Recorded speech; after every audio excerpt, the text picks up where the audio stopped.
Assalamualaikum warahmatullahi wabarakatuh. Perkenalkan, nama saya Gendry Divya Ramadan, NIM 4181911048. Saya dari kampus Mercubuana Jakarta. Dan di sini saya akan mempresentasikan tugas besar 1 mata kuliah algoritma dan struktur data dengan dosen pengajar Nur Aini SDM MSI. Buatlah video singkat untuk menjelaskan pertanyaan-pertanyaan di bawah ini. Yang pertama, mengapa tipe data penting dalam sebuah pemrograman? 2.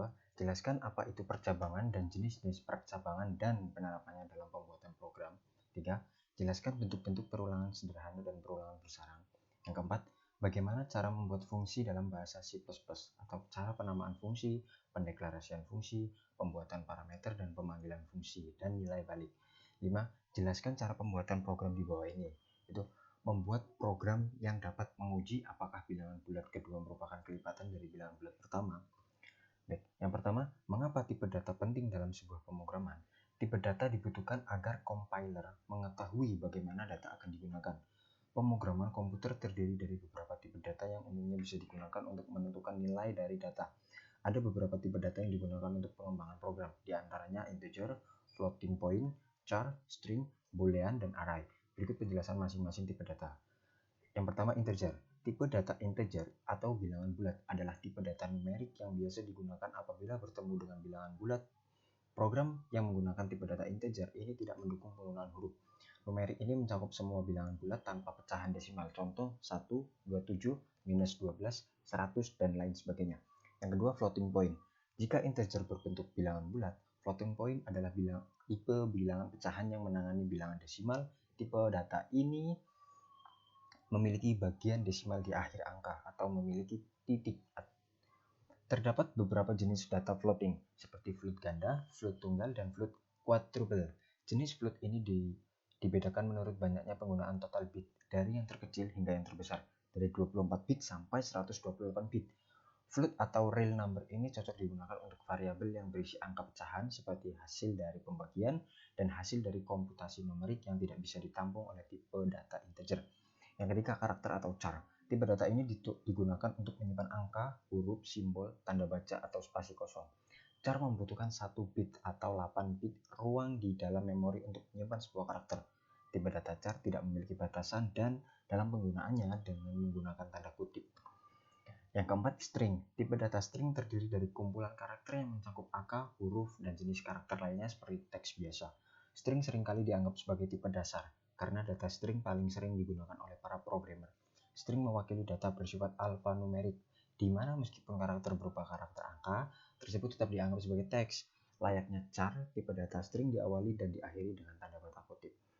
Yang kelima, boolean. Tipe data boolean merupakan tipe data pemrograman yang memiliki dua nilai, yaitu benar, true, atau salah, false. Tipe data boolean hanya dapat mewakili dua nilai dengan pertimbangan seperti hubungan angka lebih kecil atau lebih besar. Nilai pada tipe data dalam pemrograman ini sangat penting dalam mengambil keputusan suatu kejadian tertentu. Yang keenam, array. Tipe data ini termasuk tipe data composite karena dapat menyimpan beberapa nilai dalam satu variabel. Dalam pemrograman, array merupakan tipe data terstruktur, di mana tipe data ini memungkinkan untuk menyimpan data maupun referensi objek dalam jumlah banyak dan terindeks. Yang kedua, jelaskan apa itu percabangan dan jenis-jenis percabangan dan penerapannya dalam pembuatan program. Definisi percabangan. Percabangan adalah suatu perintah pernyataan yang memungkinkan suatu perintah dieksekusi jika suatu kondisi terpenuhi atau tidak terpenuhi. Jika suatu kondisi terpenuhi, maka perintah akan dilaksanakan. Jika kondisi tidak terpenuhi, maka perintah yang lainnya yang dilaksanakan. Jenis-jenis percabangan yaitu ada percabangan if. Percabangan if merupakan percabangan yang hanya memiliki suatu blok pilihan suatu kondisi bernilai benar. Yang kedua, percabangan if else merupakan percabangan yang memiliki dua blok pilihan. Blok pilihan pertama untuk kondisi benar dan blok pilihan kedua untuk kondisi salah atau else. Percabangan if else if merupakan percabangan yang memiliki lebih dari dua blok pilihan. Yang selanjutnya, percabangan suitcase adalah bentuk lain dari percabangan if else if. Yang kelima, percabangan dengan operator ternary. Percabangan menggunakan operator ternary merupakan bentuk lain dari percabangan if else. Bisa dibilang bentuk singkatnya dari if else. Operator ternary juga dikenal dengan sebutan operator kondisi atau conditional operator. Yang keenam, percabangan bersarang atau nested. Kita juga dapat membuat blok percabangan di dalam percabangan ini. Ini disebut percabangan bersarang atau nested if. Yang ketiga, jelaskan bentuk-bentuk perulangan sederhana dan perulangan bersarang. Perulangan bersarang adalah sebutan untuk perulangan di dalam perulangan.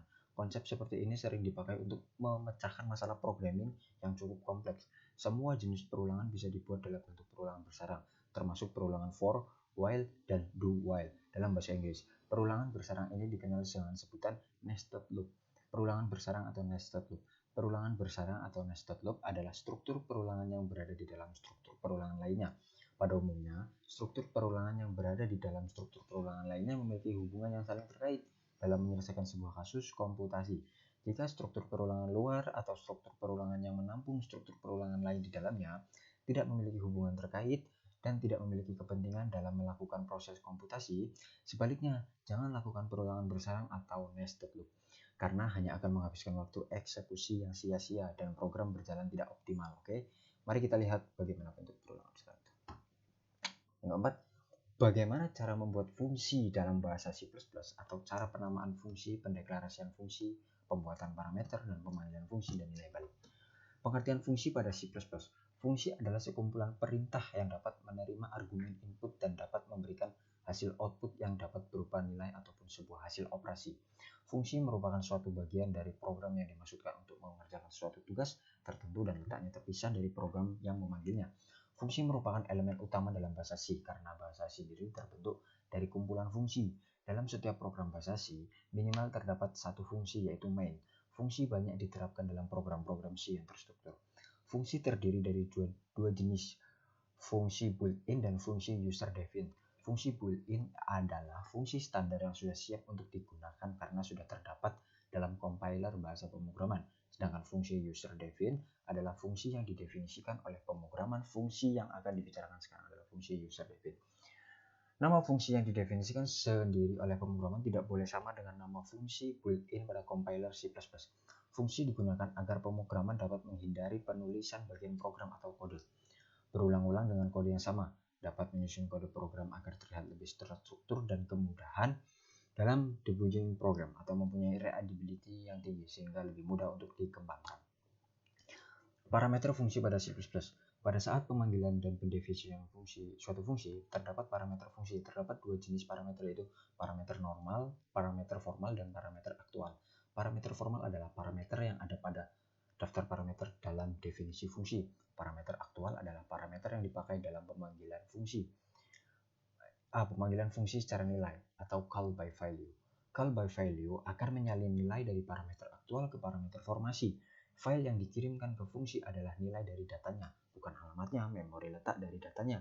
Fungsi yang menerima kiriman nilai akan menyimpan di alamat terpisah dari nilai aslinya yang digunakan oleh bagian program yang memanggil fungsi. Perubahan nilai fungsi parametrik formal tidak akan mengubah nilai-nilai asli di bagian program yang memanggilnya. Pengiriman parameter secara nilai adalah pengiriman searah, komunikasi satu arah, yaitu dari bagian program yang memanggil fungsi ke fungsi yang dipanggil. Pengiriman suatu nilai dapat dilakukan untuk suatu ungkapan, tidak hanya untuk sebuah variabel, elemen array, dan konstanta saja.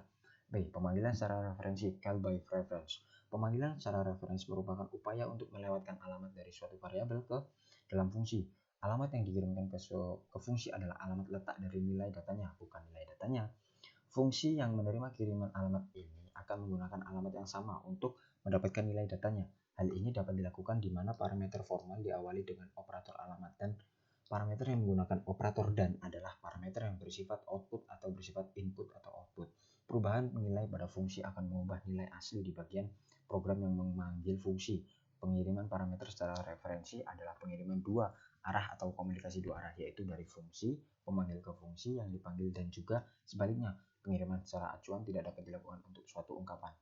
Yang kelima, jelaskan cara pembuatan program dua ini. Tulislah sebuah fungsi yang dapat menguji apakah bilangan bulat kedua merupakan kelipatan dari bilangan bulat pertama. Ini sintaknya: include string using namespace std, voice check multip in B. Cout B merupakan kelipatan dari A. Cout B merupakan bukan kelipatan dari A. In main, check multip 10,25, check multip 4,8 return. Jadi sintak ini bisa dijalankan melalui Visual Studio Code atau program lainnya. Terima kasih. atas waktunya untuk